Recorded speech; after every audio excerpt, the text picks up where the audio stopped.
Hey guys, we're continuing our series on the four horsemen that Gottman talks about: criticism, contempt, defensiveness, and stonewalling. And we're going to talk about defensiveness in this one. We see this a lot. A lot. Yeah. You know, where if you're being criticized, it tends to be the response to criticism often with many people. And it's funny because they try to flip the blame back on the person sometimes. There's a lot of things they do. And I see this behavior in nice guys because, you know, they don't like being wrong or having things like that pointed out. And the one example, if you forget to do something, they go, well, I was busy and you knew that. And the difference is high quality men own their shit. They own their shit. You know what? Nobody's perfect. Right. If you screw up, own it, correct it, move on. Don't get defensive. Doesn't serve a point. Right. I also see this in guys who, or people in general actually, just who had like overly critical parents or overly demanding parents, or, you know, and they feel the need for that perfectionism, for that high achieving goal, and they tend to over explain themselves.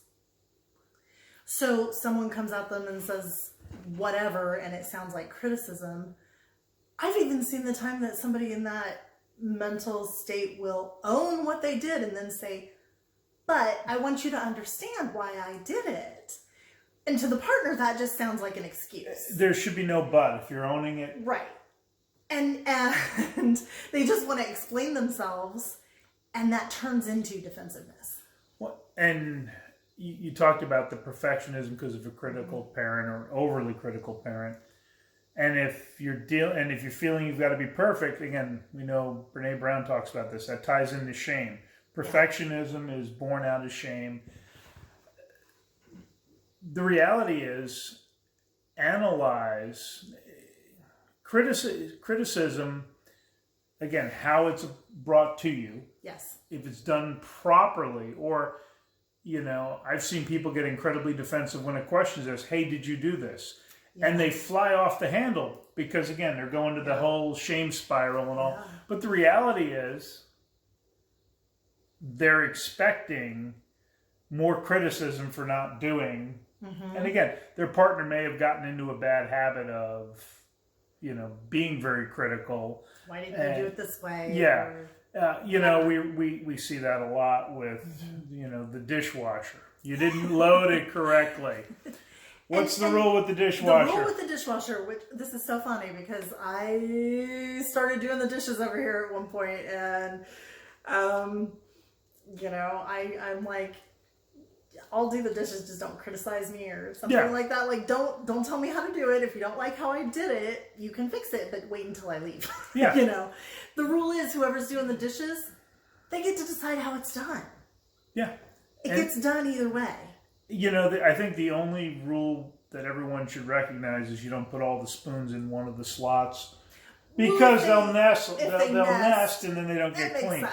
You just kind of supposed to spread those, mix them, not all of the same. And that's fair. But other than that, who cares? And what women tend to be a little more concerned about. This is true. The proper way of loading a dishwasher. I'm a guy, like, I give a damn. Right.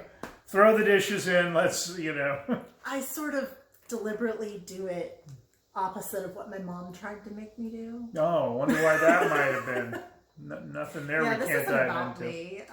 So, don't get defensive, you know, when something's brought up. Own it if you screwed up. And half the time you didn't screw up. You're just hearing it as criticism. By the time things get to this point of defensiveness, you're already on edge. And understand that not everything is criticism. And the defensiveness is the natural response to criticism. Yeah. We're gonna, you know, and again, high quality men, we're not gonna react, we're gonna respond. Gonna listen to the question and respond appropriately without being whiny, complaining, or defensive. Right. So, and if the criticism is way out of line, we're going to calmly call them out. Go, hey, that's not how we talk to each other. We can do better than that, and address the situation. All right. Have a great rest of your week, guys. We'll talk with you soon.